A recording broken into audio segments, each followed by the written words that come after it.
ஒரு கேள்வி, ஒரே ஒரு கேள்வி, உலகத்தையே மாத்துன்னு சொன்னா நம்ப முடியுதா? இந்த வீடியோவை பாருங்க, ஆச்சரியம் காத்திருக்கு. சில நேரங்கள்ல உலகத்தை மாத்திர கண்டுபிடிப்புகள் ஒரே ஒரு கேள்வியால வரும்.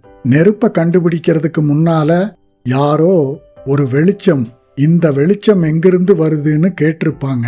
சக்கரம் உருவாகிறதுக்கு முன்னால யாரோ இதை உருட்ட முடியாதான்னு யோசிச்சிருப்பாங்க. விமானம் பறக்கிறதுக்கு முன்னால யாரோ பறவையை போல நாமும் பறக்க முடியாதான்னு கனவு கண்டிருப்பாங்க. வரலாற்றை புரட்டி போட்ட ஒவ்வொரு கண்டுபிடிப்புக்கு பின்னாலையும் ஒரு கேள்வி இருந்திருக்கு. அதே மாதிரி மரபணு மருத்துவத்திலையும் ஒரு நாள் யாரோ ஒரு வித்தியாசமான கேள்வியை கேட்டாங்க. அந்த கேள்வி இதுதான். டிஎன்ஏவை எண்களா பார்க்காம ஒரு படமா பார்த்தா என்ன ஆகும்? ஒரு நிமிஷம் இந்த கேள்வியை மனசுல வச்சுக்கோங்க. ஏன்னா இந்த ஒரே கேள்வி மருத்துவ உலகத்தையே மாத்த போகுது. ஆனா அதுக்கு முன்னால நாம எல்லாரும் ஒரு விஷயத்தை யோசிக்கணும். ஒரு குழந்தை எப்படி பூனையை அடையாளம் கண்டுபிடிக்க கத்துக்குது? யாராவது அந்த குழந்தைகிட்ட பூனைனா 2 காது, 4 காலு, மீசை, வால்னு ஃபார்முலா சொல்லி கொடுக்குறாங்களா? இல்லை, அது பார்க்குது, மறுபடியும் பார்க்குது, மீண்டும் மீண்டும் பார்க்குது. தன்னோட இருக்கிற அம்மா அப்பா, தாத்தா பாட்டி, அக்கா அண்ணா, இப்படி கூட இருக்கிறவங்க சொல்றதையும் உள்வாங்கி ஒரு நாள் தானாவே சொல்ல ஆரம்பிச்சிரும், இது பூனை. சின்ன குழந்தைகளுக்கு எல்லா 4 கால் விலங்கும் முதல்ல நாய் தான். மாடு பார்த்தாலும் நாய், ஆடை பார்த்தாலும் நாய். ஆனா கொஞ்ச நாள் கழிச்சு அது வித்தியாசத்தை புரிஞ்சுக்க ஆரம்பிக்கும். பார்த்து பார்த்து கேட்டு கேட்டு கத்துக்கும். மனித மூளையோட இந்த அற்புதமான திறமைக்கு ஒரு பெயர் இருக்கு. அதாவது பேட்டர்ன் ரெகக்னிஷன், வடிவங்களை அடையாளம் கண்டுபிடிக்கிற திறமை. இப்போ ஒரு கேள்வி, மனித மூளையால முடிஞ்சா மெஷினால முடியாதா? அதுதான் ஆர்டிஃபிஷியல் இன்டெலிஜென்ஸோட அடிப்படை யோசனை. ஏஐக்கு ஆயிரக்கணக்கான லட்சக்கணக்கான உதாரணங்களை காட்டுங்க, அது அந்த பேட்டர்னை ரெகக்னைஸ் பண்ண ஆரம்பிச்சிரும். நம்ம வாழ்க்கையிலேயே இதுக்கு நிறைய உதாரணங்கள் இருக்கு. உங்க மொபைல்ல கேலரியை ஓபன் பண்ணுங்க, அது தானாகவே இது முகம், இது நாய், இது கடற்கரை அப்படின்னு ஆல்பம் உருவாக்குது. யாரு சொல்லி கொடுத்தது? ஒவ்வொரு பிக்சலையும் கணக்கு போடல, அது பேட்டர்னை பார்த்துச்சு. இப்போதான் கதையில மிகப்பெரிய திருப்பம். ஒரு ஆராய்ச்சியாளர் அமைதியா உட்கார்ந்து இப்படி யோசிக்கிறாரு.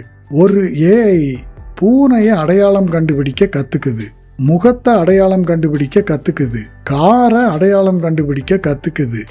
அப்படின்னா டிஎன்ஏவில் இருக்கிற உண்மையான வேரியண்ட்டையும் கண்டுபிடிக்க கத்துக்க முடியாதா? ஒரு நிமிஷம், இது சாதாரண யோசனை இல்லை. ஏன்னா அது வரைக்கும் உலகம் முழுக்க விஞ்ஞானிகள் டிஎன்ஏவை எண்களா பார்த்துட்டு இருந்தாங்க. ப்ராபபிலிட்டி, ஸ்டாட்டிஸ்டிக்ஸ், அல்காரிதம்ஸ், கணக்குகள், சூத்திரங்கள். ஆனா கூகுள் ஆராய்ச்சியாளர்களோ ஒரே ஒரு விஷயத்த சொன்னாங்க, கணக்க மறந்துருங்க, ஒரு தடவை படமா பார்ப்போம். வாழ்க்கையில சில பிரச்சனைகளுக்கு புதிய பார்வை தான் தேவை. அதே பிரச்சனைய வேறு ஒரு கோணத்துல பார்த்தா தீர்வு தானா தெரியும். அறிவியல் வரலாறு அப்படிப்பட்ட புதிய பார்வைகளால தான் முன்னேறி இருக்கு. ஆனா ஒரு சந்தேகம், டிஎன்ஏ ஒரு போட்டோ இல்ல, ஒரு பெயிண்டிங் இல்ல. அப்படின்னா அதை படமா எப்படி மாத்த முடியும்? அதுதான் இந்த கதையில அடுத்த அதிசயம். ஒரு பழைய ஓவியம் 100 வருடங்கள் பழையது, தூசி படிஞ்சிருக்கு, சில இடங்கள் அழிஞ்சிருக்கு, சில நிறங்கள் மங்கி இருக்கு. ஒரு சாதாரண மனிதர் பார்த்தா ஓவியம் கெட்டு போச்சுன்னு சொல்லுவார்.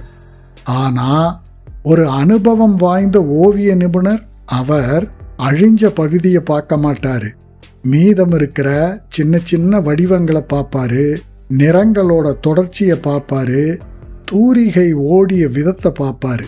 அந்த பேட்டர்னை வச்சு உண்மையான ஓவியம் எப்படி இருந்திருக்கும்னு புரிஞ்சுக்குவாரு. விஞ்ஞானிகள் இதத்தான் ஏஐக்கும் கத்துக் கொடுக்க நினைச்சாங்க. எண்களை மட்டும் பார்க்காத, முழு படத்தையும் பார். ஆனா டிஎன்ஏ படம் எங்க? ரொம்ப நல்ல கேள்வி.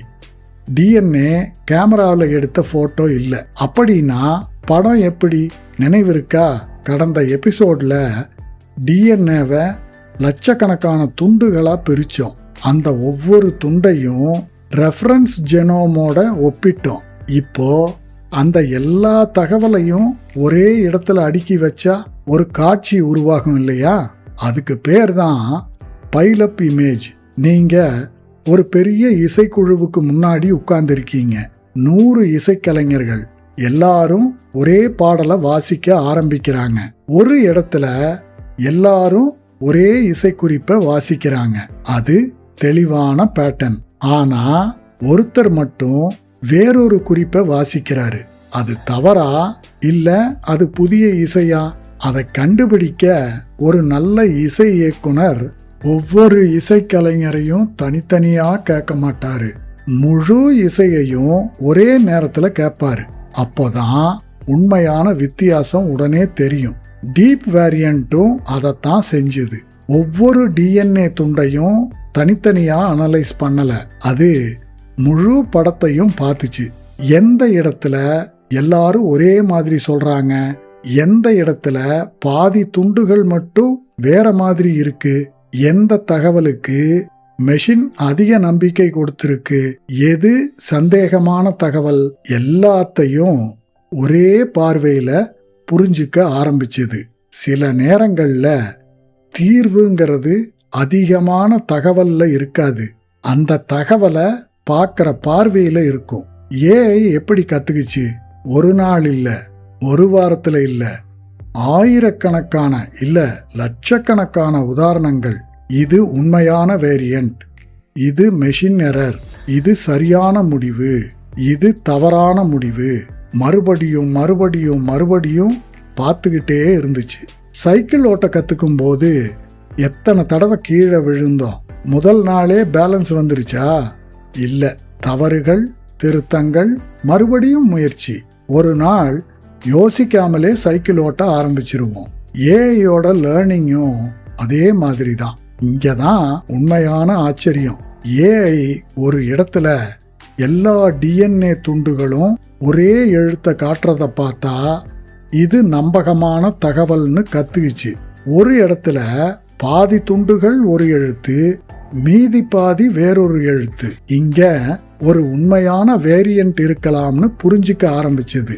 அதே நேரம் 1-2 துண்டுகள் மட்டும் வித்தியாசமா இருந்தா, அதுவும் குறைந்த குவாலிட்டியில இருந்தா, இது மெஷின் எரரா இருக்க வாய்ப்பு அதிகம்னு முடிவு பண்ண ஆரம்பிச்சது. இப்போ ஒரு பெரிய கேள்வி. ஏஐ கத்துக்குச்சு, பேட்டர்னை புரிஞ்சுக்கிச்சு, மெஷின் எரரை கூட அடையாளம் கண்டுபிடிக்க ஆரம்பிச்சிருச்சு. ஆனா இதெல்லாம் லேப்ல மட்டும் நல்லா வேலை செஞ்சுதா, இல்ல உண்மையிலேயே மருத்துவ உலகத்தையே மாத்திருச்சா? ஒரு சாஃப்ட்வேர் எப்படி உலகம் முழுக்க இருக்கும் மரபணு ஆய்வகங்களின் நம்பிக்கையை வென்றது அப்படிங்கிறத பார்க்க போறோம். அதுதான் டீப் வேரியண்டோட உண்மையான வெற்றி. ஒரு கேள்வியோட இந்த பயணத்தை ஆரம்பிச்சோம். டிஎன்ஏவை ஒரு படமா பார்த்தா என்ன ஆகும்? இப்போ அந்த கேள்விக்கான பதில் நம்ம முன்னால நிக்குது. ஏஐ டிஎன்ஏவை படமா பார்த்துச்சு, பேட்டர்ன்களை ரெக்கக்னைஸ் பண்ண கத்துக்குச்சு, மெஷின் எரரை உண்மையான வேரியண்ட்ல இருந்து பிரிக்க ஆரம்பிச்சது. ஆனா ஒரு விஞ்ஞான யோசனை உலகத்தை மாத்தணும்னா அது ஒரே ஒரு கம்ப்யூட்டர்ல வேலை செஞ்சா போதாது. உலகம் முழுக்க இருக்கிற ஆய்வகங்களிலும் மருத்துவமனைகளிலும் அதே நம்பிக்கையோட வேலை செய்யணும். அதுதான் நடந்தது. டீப் வேரியண்ட் பல்வேறு டிஎன்ஏ தரவுகள்ல சோதிக்கப்பட்டது. விதவிதமான சீக்வன்சிங் பிளாட்ஃபார்ம்ல மீண்டும் மீண்டும் சோதிக்கப்பட்டது. ஒவ்வொரு முறையும் ஒரே விஷயம் தெளிவா தெரிய ஆரம்பிச்சது. அது பழைய முறைகளை விட மிகவும் துல்லியமாக உண்மையான வேரியண்ட்களை கண்டுபிடிக்க ஆரம்பிச்சது. ஆனா இங்க ஒரு சின்ன விஷயம் இருக்கு. பல பேர் துல்லியம்னா சரியா கண்டுபிடிச்சா போதும்னு நினைப்பாங்க. மருத்துவத்துல அது மட்டும் போதாது. டாக்டர் ஒரு ரிப்போர்ட்டை பார்த்து முக்கியமான முடிவுகள் எடுக்கிறாரு. அதனால அவருக்கு இன்னொரு விஷயமும் தேவை. இந்த முடிவை நாம எவ்வளவு நம்பலாம்? உதாரணத்துக்கு உங்க நண்பர் ஒருத்தர் வந்து நான் 100% உறுதியா சொல்றேன்னு சொன்னா நாம அவரை நம்புற அளவு அவரோட பழைய அனுபவத்தையும் பார்த்து தான் முடிவு பண்ணுவோம் இல்லையா? ஆனா ஒருத்தர் ஒவ்வொரு தடவையும் உறுதியா சொன்னது உண்மையாவே இருந்துச்சுன்னா அடுத்த தடவை அவர் மேல நம்பிக்கை தானா அதிகமாகும். அப்படித்தானே? டீப் வேரியண்ட்டுக்கும் அப்படித்தான். அது இந்த இடத்துல வேரியண்ட் இருக்குன்னு சொன்னா அந்த நம்பிக்கை உண்மையோட பொருந்த ஆரம்பிச்சது. இதைத்தான் விஞ்ஞானிகள் வெல் கேலிபிரேட்டட் கான்ஃபிடன்ஸ்னு சொல்றாங்க. அதாவது எனக்கு 99% நம்பிக்கைன்னு சொன்னா அது உண்மையிலேயே அந்த அளவுக்கு நம்பகமானதாக இருந்தது. மருத்துவ உலகம் ஏஐய ஏற்றுக்கொள்ள ஆரம்பிச்சது. அது வேகமா இருந்ததுக்காக இல்ல, அதை நம்ப முடிஞ்சதால. இப்போ நாம ஆரம்பத்துக்கே திரும்பி போகலாம். தீவிர சிகிச்சை பிரிவுக்கு வெளியே நின்றுகிட்டு இருந்த அந்த அம்மா ஞாபகம் இருக்கா? அவங்க கேட்ட கேள்வி, டாக்டர் என் குழந்தைக்கு என்ன ஆச்சு? அந்த கேள்விக்கு பதில் சொல்றதுல டீப் வேரியண்ட் ஒரு டாக்டரை மாத்தல, ஒரு விஞ்ஞானியையும் மாத்தல. ஆனா அவர்களுக்கு இன்னும் துல்லியமான கண்களை கொடுத்துச்சு. அதுதான் அதோட மிகப்பெரிய சாதனை. நம்ம வாழ்க்கையிலையும் ஒரு அழகான உண்மை இருக்கு. ஒரு நல்ல ஆசிரியர் மாணவனை மாத்த மாட்டார், அந்த மாணவனுக்குள்ள இருக்கிற திறமைகளை வெளிக்கொண்டு வர உதவுவார். ஒரு நல்ல மைக்ரோஸ்கோப் புதிய உலகத்தை உருவாக்காது, ஏற்கனவே இருக்கிற உலகத்தை இன்னும் தெளிவா காட்டும். அதே மாதிரி ஏஐ மருத்துவத்தை மாத்தல, மருத்துவர்கள் இன்னும் தெளிவா பார்க்க உதவி பண்ணுச்சு. சில பேரு ஏஐ வந்தாச்சு இனிமே டாக்டரே தேவையில்லைன்னு சொல்லுவாங்க. அது கால்குலேட்டர் வந்ததுக்கு அப்புறம் இனிமே கணித ஆசிரியர் தேவையில்லைன்னு சொல்ற மாதிரி. கருவிகள் மனிதர்களை மாத்த வரல, மனிதர்களோட திறமைய அதிகப்படுத்தத்தான் வந்திருக்கு. இங்க அறிவியல் இதோட நின்னுடல. டீப் வேரியண்ட் வெற்றி அடைஞ்ச உடனே விஞ்ஞானிகள் இன்னொரு கேள்வியை கேட்டாங்க. நம்ம கையில இருக்கிற டிஎன்ஏ துண்டுகள் இன்னும் சின்னதா இருக்கு, இன்னும் நீளமான டிஎன்ஏவை இன்னும் துல்லியமா வாசிக்க முடியாதா? அந்த கேள்விதான் மரபணு மருத்துவத்தோட அடுத்த புரட்சியை உருவாக்குச்சு. ஒரு நல்ல புத்தகம் ஒரு கேள்வியில முடியும், ஒரு நல்ல அறிவியல் பயணமும் அப்படித்தான். டிஎன்ஏவை நாம புரிஞ்சுக்க ஆரம்பிச்சோம், அதுல இருக்கிற எழுத்து பிழைகளை கண்டுபிடிக்க கத்துக்கிட்டோம். ஏஐ மருத்துவர்களுக்கு புதிய பார்வையை கொடுத்துச்சு. ஆனா இப்ப மனித குலம் இன்னும் பெரிய கதவை திறக்க போகுது. அடுத்த எபிசோட் லாங் ரீட்ஸ் பேன்ஜெனோம், மனித மரபணுவின் புதிய வரைபடம். ஒரு புத்தகத்தை சின்ன சின்ன காகித துண்டுகளா படிக்கிறதுக்கும் முழு பக்கத்தையே ஒரே பார்வையில படிக்கிறதுக்கும் எவ்வளவு வித்தியாசமோ அவ்வளவு பெரிய மாற்றம் மருத்துவ உலகத்துல நடக்க போகுது. தொடர்ந்து இணைந்திருங்கள். ஒரு வாட்ஸ்அப் ஸ்டேட்டஸ் இவர் வாழ்க்கை இப்படிதான் சொல்ல முடியுமா? மரபணு ஆராய்ச்சியோட முழுமையான கதவை திறக்கிறது தான் அடுத்த எபிசோட். மறக்காம பாருங்க.